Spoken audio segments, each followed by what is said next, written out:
حضور علیہ الصلوۃ والسلام فرماتے ہیں رب نہ تمہارا چہرہ دیکھتا ہے نہ تمہاری جیب دیکھتا ہے، مالک تو جب دیکھتا ہے تمہارا دل ہی دیکھتا ہے۔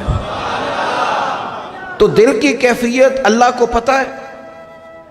دل بے چین اس لیے رہتے ہیں کہ یہ جو پیاس اور جو طلب کرتے ہیں وہ ہم انہیں پہنچاتے نہیں۔ دل بے قرار اس لیے رہتے ہیں کہ یہ رب و رسول کی محبت سے ٹھنڈے ہوں گے، ہم ادھر ادھر کی چاہتے لیے پھرتے ہیں۔ ان کے اندر بے قراری اس لیے ہے کہ ہم نے امیدیں لوگوں سے وابستہ کر لی ہیں، جو لوگوں سے نہیں کرنی چاہیے تھی، اللہ رسول سے کرنی چاہیے۔ ہم نے اسباب کو اختیار کرنا ہے، بھروسہ اسباب پر نہیں، بھروسہ تو اللہ تعالیٰ پہ کرنا ہے۔ تو جب تک دیکھیں نا قرآن مجید نے کیا کہا، قرآن مجید نے کہا والذین آمنوا اشد حبا للہ، فرمایا وہ لوگ جو ایمان لے آئے وہ اپنے رب سے شدید محبت کرتے ہیں، اپنے رب سے پیار کرتے ہیں۔ ان کے سجدے بوجھ نہیں، ان کے سجدے تو لذت ہیں۔ انہیں نماز کے لیے لانا نہیں پڑتا، جبر نہیں کرنا پڑتا، ان کے تو دل کھچے چلے آتے ہیں۔ ان کو تو پیار ہو گیا، رات ساری بیت گئی اور ایک سجدہ بھی مکمل نہ ہوا۔ وہ تو مال چونکہ اللہ نے دیا ہے تو راہ خدا میں خرچ کرتے وقت ان کی طبیعت کسی قسم کا تکلف نہیں محسوس کرتی، کوئی بوجھ نہیں محسوس کرتی، چونکہ وہ ہر چیز سے بڑھ کر اللہ رسول سے پیار کرتے ہیں تو یہ چیزیں ان کے سامنے کبھی بھی رکاوٹ نہیں بنتی۔ اور دل میں سب سے زیادہ محبت اللہ کی، اور جہاں تک تعلق ہے میرے رسول پاک کا، اللہ کریم نے فرمایا النبی اولیٰ بالمؤمنین من انفسہم، فرمایا یہ جو نبی ہے نا یہ تو مومنوں سے ان کی جانوں سے بھی زیادہ قریب ہیں۔ تو ہر وقت دل کی دھڑکنوں میں، روح کی ٹھنڈک میں، قلب میں، دل میں، روح میں، ذہن میں جو چیز ہر وقت سمائی ہے نا مومنوں کے، وہ رسول پاک کی ذات ہے۔ اگر رات ساری بندہ یہی سوچتا رہے کہ سویرے یار کس طرح کام چلانا ہے، پیسے کیسے آئیں گے، جو میرے پاس 2 لاکھ ہے اسے 6 کیسے کرنا ہے، اور یہ 6 ہے یہ 12 کیسے ہو سکتا ہے، اور جناب یہ دنیا میری کیسے آگے بڑھ سکتی ہے، اور یہ جو پلاٹ پڑا ہے نا میرے گھر کے بالکل سامنے کیسے کچھ چکر چلے کہ میرا ہو جائے، گاڑی ہے ذرا چھوٹے ٹائروں والی بڑے ٹائروں والی کیسے آ سکتی ہے۔ اگر 24 گھنٹے منصوبہ بندی دنیا حاصل کرنے سے دین منع تھوڑا کرتا ہے۔ حضور نے تو فرمایا محنت کر کے کمائی کرنے والا اللہ کا دوست ہے، منع نہیں ہے، لیکن ہر وقت اسی گنتی میں رہنا، اسی کے شمار میں رہنا، الجھ جانا، اور جو اصل چیز تھی اس کو چھوڑ جانا۔ ہم نا نیکی کرتے ہیں، مومن ہوتے ہیں، لیکن اس کی لذت نہیں پاتے۔ یعنی اگر نماز پڑھ کے بھی بندہ قرار نہ حاصل کرے، اگر وہ خیرات کر کے بھی اس کی ٹھنڈک نہ محسوس کرے، مسجد آ کے محفل کرا کے محفل میں بیٹھ کے پھر بھی اس سے کوئی روحانیت نہ پا سکے، اس نے 20 علماء سنے، اس نے درجنوں خطباء سنے، اس نے ساری زندگی گزار دی، لیکن اس کے دل کی کیفیت ہی نہ بدلی، وہ لذت خاص ہی اسے نصیب نہ ہو، تو پھر اسے سوچنا چاہیے نا کہ دل میں نا اللہ تعالیٰ نے نا ہر چیز 2 بنائی ہے، ہونٹ 2، آنکھیں 2، کان 2، ہاتھ 2، پیر، دل اللہ نے ایک ہی بنایا۔ یہ نہیں ہو سکتا کہ چلو ایک طرف مجھے رکھ لو ایک طرف کسی اور کو رکھ لو، دل ہی ایک بنایا ہے۔ وہ کہتا ہے بس دل ایک ہے تو رب رسول ہی رہیں گے، اس میں ادھر ادھر کی چاہتے نہ لے آنا، جب تک دل کے اندر پوری طور پر اللہ رسول کی، بخاری مسلم میں حدیث ہے، نبی پاک علیہ الصلوۃ والسلام نے فرمایا اگر تم چاہتے ہو نا تمہیں ایمان کی لذت نصیب ہو، آپ زیادہ غور کریں میری بات پر، ایک ہے کھانا، ایک ہے مزیدار کھانا، ایک ہے مومن ہونا اور ایک ہے مومن ہونے کا مزہ آنا، لذت نصیب ہونا کہ میں صاحب ایمان ہوں۔ فرمایا اگر تم چاہتے ہو کہ تمہیں ایمان کی لذت نصیب ہو، یہ حدیث آپ نے بھولنی نہیں، بخاری مسلم میں، اگر چاہتے ہو کہ ایمان کی لذت نصیب ہو تو 3 کام کرو۔ یا رسول اللہ صلی اللہ تعالی علیہ وسلم کون کون سے؟ حضور فرمانے لگے پہلا کام یہ کرو کہ ہر چیز سے بڑھ کر اللہ رسول سے محبت کرو. لیکن یہ نیرا نعرہ نہیں لگانا، یہ غور کرنا ہے، پیسوں پر اچھی طرح غور کر کے سوچ لینا ہے کہ پیسے زیادہ پیارے ہیں کہ اللہ رسول. یہ غور کر لینا. یہ جو جھوٹی انا کے بت بنائے ہوئے نا، میری عزت، میری برادری، میری افسری، میرا قبیلہ، میری کرسی، یہ غور کر لینا ہے کہ کرسیاں زیادہ پیاری ہیں، اقتدار زیادہ پیارا ہے کہ اللہ رسول. ایک طرف رسول اللہ کی شریعت اور ایک طرف تیری برادری کے رسم و رواج. لیکن شادی والے دن رسم و رواج جیت گئے.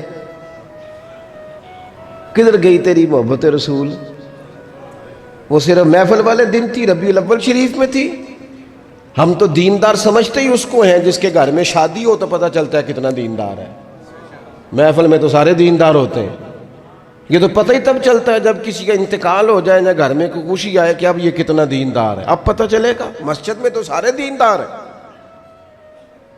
فرمایا اگر چاہتے ہو کہ لذت ایمان نصیب ہو تو ہر چیز سے بڑھ کر اللہ رسول سے پیار کرو. اور دوسرا فرمایا جس سے بھی پیار کرو نا اللہ رسول کی رضا کے لیے کرو. شکریہ کا تکلف بھی چھوڑ دو. وہ میرا احسان مانے گا یہ بھی چھوڑ دو، میری تعریف کرے گا یہ بھی چھوڑ دو. فقط اللہ رسول کی رضا کے لیے رشتے بنانے شروع کرو، مومن ہونے کا مزہ آئے گا. جتنے ہم شکوے کرتے ہیں نا رشتہ داروں کے، بھائیوں کے، قبیلوں کے، برادریوں کے، یہ سارے ختم ہو جائیں اگر ہم محبت اللہ رسول کی وجہ سے کرنی شروع کر دیں. اگر بنیاد اللہ رسول کی رضا ہو تو ہماری طبیعتوں میں کسی کے لیے نفرت پیدا نہ ہو، بے ادبی پیدا نہ ہو، کوئی ایسا ماحول نہ ہے. کیوں کہ ہم ڈائریکٹ پیار ہی نہیں کرتے. ہم جس سے بھی پیار کرتے ہیں درمیان میں رب و رسول کو رکھ کے کرتے ہیں. اور حضور فرماتے ہیں قیامت کے دن رب اعلان کرے گا، اللہ فرمائے گا وہ کہاں ہیں جو دنیا میں میری رضا کے لیے آپس میں پیار کرتے تھے. یا اللہ کیا ملنے والا ہے؟ اللہ فرمائے گا آج میرے عرش کے سائے کے علاوہ سایہ کوئی نہیں. جو دنیا میں میری رضا کے لیے آپس میں پیار کرتے تھے انہیں آج میں اپنے عرش کا سایہ عطا کروں گا. تو اگر ایمان کی لذت چاہتے ہو، ایک تو ہر چیز سے بڑھ کے اللہ رسول سے پیار کریں، ایک جس سے بھی پیار کریں اللہ رسول کے لیے کریں. اور دوسرا فرمایا مومن ہونے کے بعد، کلمہ نصیب ہونے کے بعد، ایماندار ہونے کے بعد کفر کی طرف جانا اتنا ناپسند کریں، اتنا ناپسند کریں جتنا کوئی آگ میں جانا ناپسند کرتا ہے. اتنا ناپسند کریں. اگر یہ ذہن بن گیا پھر لذت نصیب. میں آپ سے عرض کروں میرے عزیزو، ہم نا تھکی تھکی سی زندگی گزارتے ہیں، بور سا وقت گزارتے ہیں، الجھے ذہن رہتے ہیں، بکھری بکھری سوچیں رہتی ہیں، ٹوٹے خیالات، پختگی نہیں باتوں میں، مضبوط نہیں افکار. کسی نے مشورہ دیا تو 10 منٹ کچھ اور سوچ لیا، اگلے سے بات کی تو پھر پچھلے کی بات ختم ہو گئی. اپنی زندگی میں مضبوطی نہیں. وہ خدا کے بندو، ہمیں تو ایک سادہ سا اسلوب دے دیا گیا ہے کہ تم ہر چیز سے بڑھ کے رسول پاک سے محبت کرو.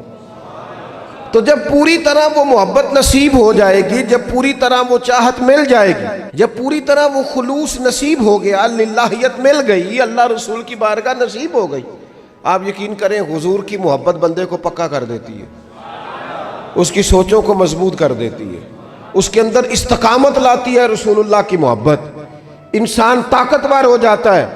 میں تقریر نہیں کر رہا، جذبات کا اظہار کر رہا ہوں. میں آپ سے داد نہیں چاہتا، میں آپ کی ذہن سازی چاہتا ہوں.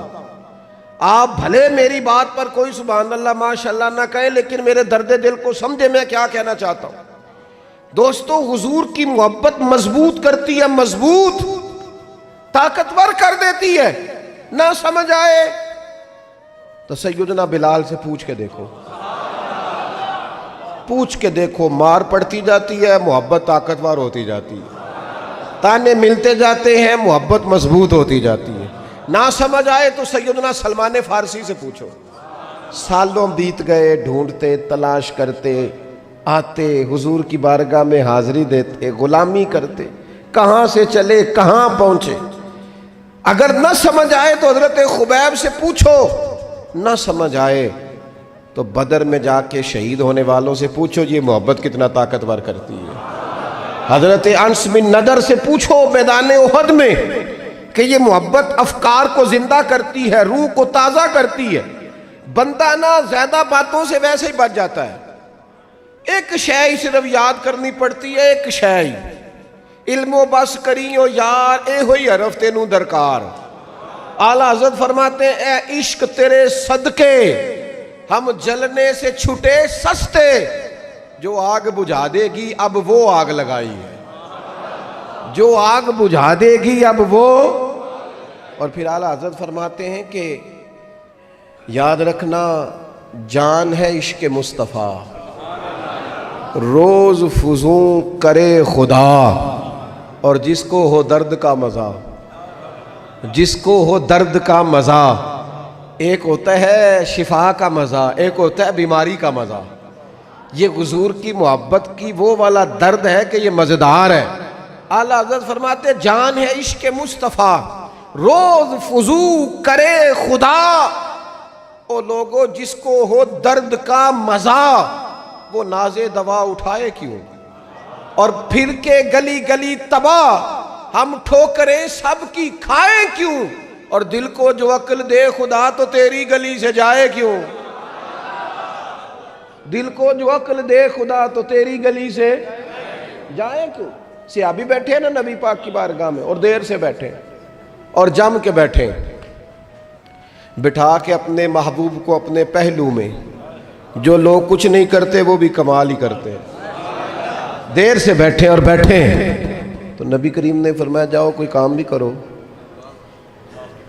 اٹھے، ستون کی اوٹ سے ہو کے واپس آگے، کہنے لگے یا رسول اللہ آپ کے بغیر دل ہی نہیں لگتا، تو طبیعت ہی نہیں جمتی، کہیں نظر ہی نہیں ٹھہرتی۔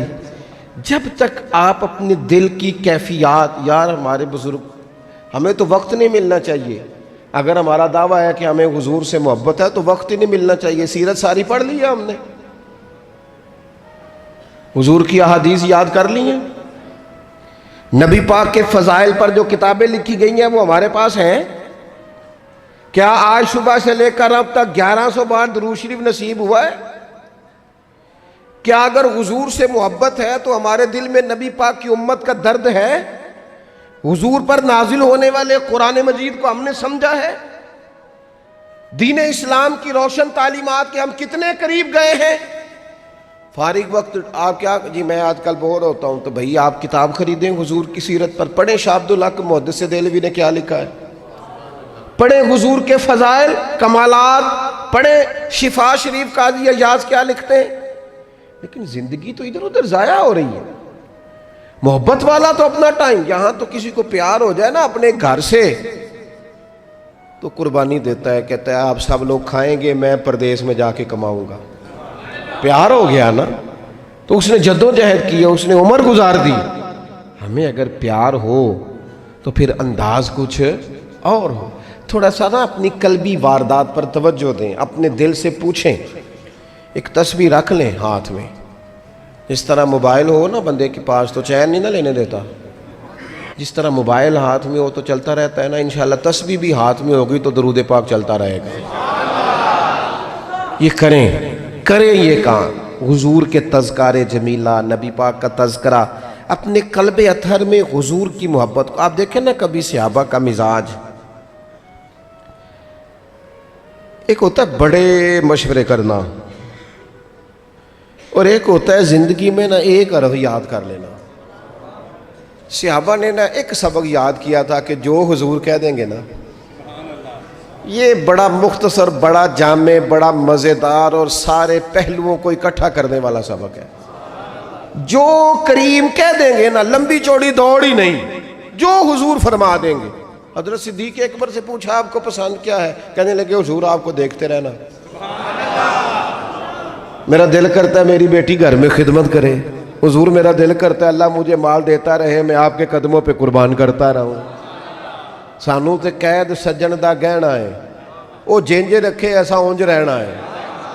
ہم نے نہ طے کر لیا ہے، ہم نے ادھر ادھر ایک مختصر سے سبق یاد کر لیا ہے۔ آپ یاد رکھیں ہمارے پاس کوئی نہ کوئی لذت ہے، کسی نہ کسی چیز کے پیچھے دوڑ رہے ہیں، ہر بندہ دوڑ رہا ہے، کچھ مان کے دوڑتے ہیں، کچھ نہ مان کے دوڑتے ہیں، لیکن دوڑ لگی ہوئی ہے۔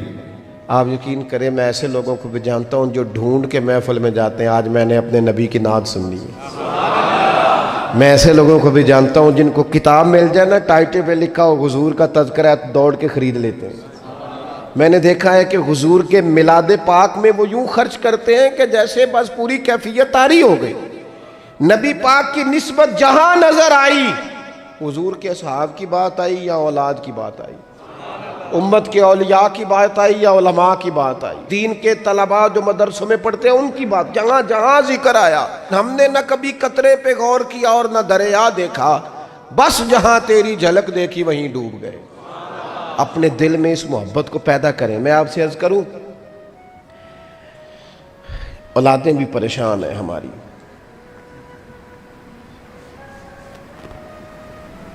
ہم نے بچوں کو پیسے دیے، ٹائم نہیں دیا، ہم نے بچوں کو گھر دیا ہے، خاندانی ماحول نہیں دیا۔ اب شکوہ صرف بچے سے نہیں کہ وہ موبائل پہ ہے، ابا بھی تو موبائل پہ ہی ہے نا، وہ بھی تو نہیں نہ چھوڑ رہا۔ بچے جو چھوٹے موٹے سوالات اپنے ماں باپ سے پوچھتے تھے تو ایک خاندانی روایات، ان کا حسن منتقل ہوتا تھا، وہ اب رخصت ہو رہا ہے۔ بچے اپنے گھروں میں، آپ کو پتہ ہے یہ صحابہ کی اولادیں کیوں جان قربان کرتی تھی نبی پاک پہ؟ انہوں نے گھر میں جو دیکھا تھا نا اپنے ماں باپ کو کرتے، تو وہ تیار تھے، ایک سے ایک بڑھ کر تھا۔ حضرت عمر بن جموح جنگ میں آئے تو چاروں بیٹوں سمیت آئے، اولادیں ساتھ آئیں ان کی، کیوں؟ انہوں نے اپنے بچوں کو وقت دیا، ٹائم دیا، ان کی تربیت کی۔ دیکھیں، ایک ہے میں تقریر کروں، تقریر سے بھی بچے سیکھیں گے، ایک ہے کہ جو ان کا باپ کرتا ہے۔ میں اکثر ایک مثال دیتا ہوں، میں کہتا ہوں کہ کئی دفعہ گھر میں نا اماں کہتی پتر چپ کر جا، تیرا ابا آج کل پریشان ہے، ناراض ہو جائے گا، چپ کر، ابھی بات نہ کرنا، کاروباری ٹینشن چل رہی ہے۔ ہوتا ہے کہ نہیں؟ پتر آج نہ بات کرنا، آج تیرے ابا جی کا موڈ نہیں ٹھیک، ہوتا ہے نا؟ تو کبھی کبھی یوں بھی ہونا کہ ابا بستر میں رو پڑے تو پتر اٹھ کے جا کے پوچھے اماں جی خیر ہے، تو اماں بھی رو پڑے، اماں بتاؤ تو صحیح ہوا کیا؟ تو اماں کے پتر تمہارے باپ کو نا حضور کا مدینہ یاد آ رہا ہے۔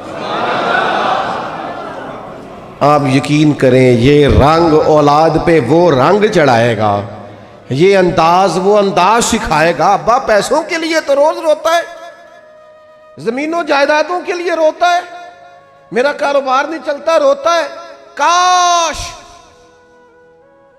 یہ کبھی حضور کی محبت میں روئے، یہ کبھی اس درد سے تڑپے، کبھی اس کی وہ کیفیت بنے، تو بچے کو کہنا نہیں پڑے گا، اپنوں کے تو آنسو دیکھ کے بندے کے آنسو آ جاتے ہیں۔